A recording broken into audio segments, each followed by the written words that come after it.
The Lord be with you. A reading from the Holy Gospel according to Luke. While the crowd was pressing in on Jesus and listening to the word of God, he was standing by the lake of Gennesaret. He saw two boats there alongside the lake. The fishermen had disembarked and were washing their nets. Getting into one of the boats, the one belonging to Simon, he asked him to put out a short distance from the shore. Then he sat down and taught the crowds from the boat. After he had finished speaking, he said to Simon, "Put out into the deep water and lower your nets for a catch." Simon said in reply, "Master, we have worked hard all night and have caught nothing, but at your command I will lower the nets." When they had done this, they caught a great number of fish, and the nets were tearing. They signaled to their partners in the other boat to come to help them. They came and filled both boats, so that the boats were in danger of sinking.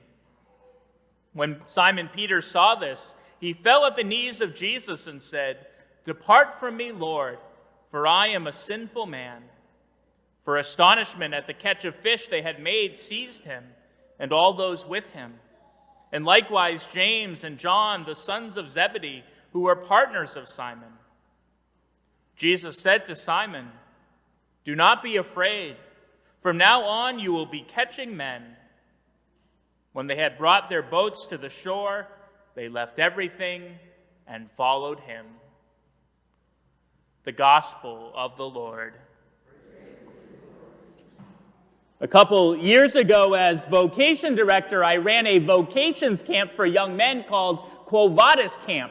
And Quo Vadis means, where are you going? And so it was a great opportunity for these young high school age young men to think about where their life was going and what God was calling them to and how they figure out what their vocation is. And it was a very fun summer camp with hiking and swimming and sports and games, and we had daily mass and prayer, and we had married couples and priests come in, talk about different vocations. And we're going to be doing, after 2 years hiatus because of COVID, we're finally going to be doing this camp again this August, if anyone's interested. In July, we're doing a similar one for young women called Fiat Camp. Anyways, I think the most fun day we had on this camp was the day that we went canoeing down the Kentucky River. And I was a little bit nervous bringing 50 high school kids on a canoeing trip when the river was so deep, and a couple of the kids said they couldn't swim, but things seemed safe enough. There were life jackets for everybody, and the canoe company gave us a little training session beforehand. And they said, now when you get to the end of the trip, there's going to be a little beach on your right, and you can swim there, and the waters are very shallow. It's safe. And a little bit beyond that, though, you're going to see a rope swing where the waters are deeper. We recommend you don't use the rope swing. It's a little bit too dangerous. We've had a lot of accidents there over the years. And so I said to the kids, go have fun, enjoy the day. There's just one rule: don't use the rope swing. Well, I kind of took the rear canoe so no one would get behind me and get lost, and I let all the other canoes go up ahead. And as I was going around the last bend of the river, what do you think I saw? There were 50 kids on the rope swing, all jumping into the river. And they said, "Father Matt, come on in. The water's deep. It's wonderful. Come on in. It's fun, the rope swing." And I decided that this coming summer, I'm going to take the front canoe so this doesn't happen again. Well, I wonder if Jesus ever got frustrated that Peter and the apostles didn't seem to be listening to the instructions he was giving. And today he says to them, go, if you want to get some fish, don't stay in the shallow waters here where you're used to fishing. Go out into the deep water, lower your nets, and you'll catch some fish. And at first, Peter doesn't seem to want to listen to Jesus. And in Peter's defense, he didn't really know Jesus very well at this point. Jesus just kind of walked onto his boat a few minutes before, seemingly uninvited, and began to teach people. And so Peter was saying, I don't even know who this guy is. And I'm the expert fisherman here. What does this carpenter from Nazareth think he's doing telling me how to fish? I'm the expert here, and I know what I'm doing. And I know you can't go out into the deep water. That's where the storms happen. We could capsize, and we don't have any life jackets. We're going to stay here where it's safe in the shallow waters. And how often do we take that approach to our own life? We say to Jesus, I'm the expert in my life. I have my plans and my dreams and my goals and what I want to accomplish, and I have it all worked out. I'm going to go to this college and have this job, and I'm going to have this relationship. And we never stop and ask Jesus, what is your plan for my life? Where am I going in the midst of all this? Maybe we don't know Jesus well enough yet to really trust in him and to say, and to realize that Jesus, as good as our plans may be, Jesus has a much better plan. He has a perfect plan. And sometimes when we do trust in him, we begin to see that over and over again in our life, how he takes care of us, he leads us where we need to go, and he kind of takes care of everyone around us as well, because his plan is perfect. It's all worked out. Well, anyways, Peter didn't want to listen to that right in that moment. And that's okay, because, we don't just listen to anyone who comes kind of walking up to us issuing orders. It reminds me of the man and his wife who went down to New York City on a vacation, and they had heard going down there was a lot of pickpockets in New York City, that a lot of people these people like brush by you on the street and all of a sudden your wallet's missing. And so they were a little concerned for their safety going down there, but they took the risk and went down, and it was great. They had a great time. And the man was walking from his hotel one day, and he was taking a walk across Central Park, and as he was walking across the park, sure enough, this jogger comes running by and kind of brushes by him and keeps on running. And the man feels down in his pockets, and he realizes his wallet is missing. So he runs after this jogger, and he catches him and grabs a hold of him and says in a very stern voice, "Give me that wallet." And the jogger had a scared look on his face and gave him the wallet, and then he ran off. And he came back to the hotel, and he says, "Marge, you won't believe what happened, exactly what we feared. What happened?" And Marge said, "Joe, your wallet's been here on the desk the whole time. Whose wallet is that?" And, of course, they look inside, and it's the jogger's, and they mail it back to him on the address on the license, and they include a little apology note, but no return address. They didn't want to admit that they were the ones that did this. Well, Peter finally listens to Jesus. Jesus issues this rather stern warning, or rather stern order. Go out into the deep water, lower your nets for the catch. And something happens. For some reason, Peter begins to listen to that. And maybe it was the authority in Jesus' voice, or maybe it was something in the teachings that he had been giving on the boat that Peter heard, or maybe it was just the frustration of the fact he had been out all night and catching nothing. He had tried his own plan over and over again with not much success, so he might as well try something else. Whatever it was, Peter listened. And he went out into those deep waters, and sure enough, he caught more fish than he could ever dream of. And when he saw that happen, he realized he had been wrong in not trusting Jesus in the first place, and he falls to his knees and he issues an apology, and he says, "Lord, depart from me, I am a sinful man." And Jesus lifts him up and embraces him and says, "I make you worthy. Yes, you're a fisherman, but I'm going to make you a fisher of men. I'm going to have you go out." And Peter here feels this desire in his heart that he never had before, to go out into strange and unusual places, to go out into the whole world, places he had never been, maybe into dangerous places he didn't know, but to go and tell others about this Jesus and what he had done for him.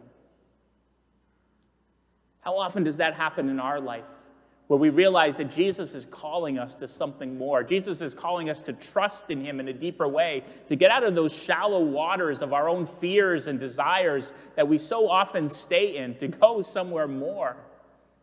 We so often stay on the very shallow level. And Jesus is inviting us he's going to help us. He's going to help us to overcome our fears of our own inadequacy, our own unworthiness. Jesus makes us worthy. Jesus will help us get over the fear of the unknown. That's where the fish are. Jesus will help us to get over that fear that maybe if we trust in him, he won't provide for us. Look at the way Jesus provides for everyone in the story. He provides even for Zebedee, who's not even in the story, but Jesus is going to take his two sons away from the fishing business and make him disciples, but he leaves Zebedee with this whole great haul of fish, probably more than he's ever caught in his lifetime, setting him up for retirement. That's the way Jesus works. He takes care of everybody in the whole situation because we're all his children. Can we trust Jesus enough to get out of the shallowness that we so often stay in, to go out into the deep? I think we know as modern people, we so often stay in the shallows. Even that great modern mystic, Lady Gaga, wrote a song a couple years ago that called Shallow. And it says, "Tell me something, girl. Are you happy in this modern world? Or do you need more? Is there something else you're longing for?" C.S. Lewis, an earlier mystic, said something similar.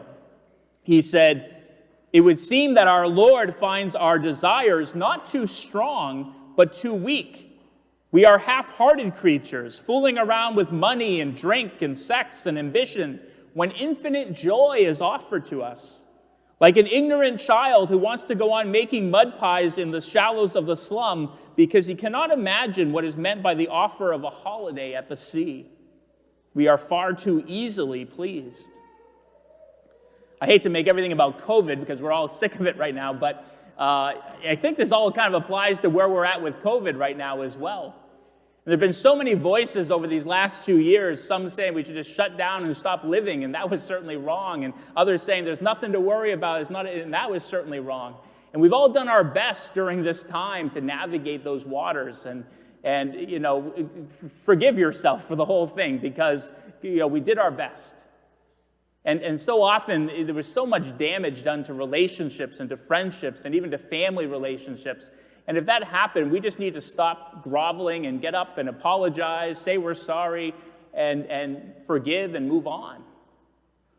But as this pandemic, hopefully soon, goes into more of an endemic stage of the virus, we also have to be willing to take that risk soon and return to some normality in our life. And maybe that's not going to happen right now in the middle of the hurricane, the viral hurricane of the last 2 months. And maybe it doesn't mean we can't adjust course later on if another storm blows in. But if we don't take any risk, then we run a much greater risk of never living. And we do it in a calculated way. We do it when it's appropriate. We do it when it's time. But we do have to do it because COVID's going to be around forever. And there is a danger to it. There's a danger to anything in life. But if we never take that risk, then we'll never live either. And what we have to remember is Jesus is calling us to a greater life. He's preparing us for the life of heaven. He's helping us to get ready for that greater life. When the kids were all on the rope swing, they finally talked me into trying it. And I climbed the tree, and I grabbed a hold of this rope, and it took me a long while to get up enough courage to do it, but I kind of finally leapt off the tree, and I swung out over the river, and my grip let go, and I did this spectacular belly flop in the middle of the river. And I completely embarrassed myself, and it kind of hurt. But I hope all the kids could talk about afterwards were, did you see, even Father Matt did the rope swing? And maybe it inspired one of them to say, you know what, maybe I could take a risk in my life. Maybe I could follow Jesus when I hear him calling me. Maybe I could see where Jesus is calling me to jump out into the deep water. Because that's what Jesus wants for us. There are certainly times to remain prudent and safe. There's also times to take that risk. And Jesus is calling us to take a risk, to follow him, to trust in him in a deeper way in our life, knowing that he is leading us to the life that we desire.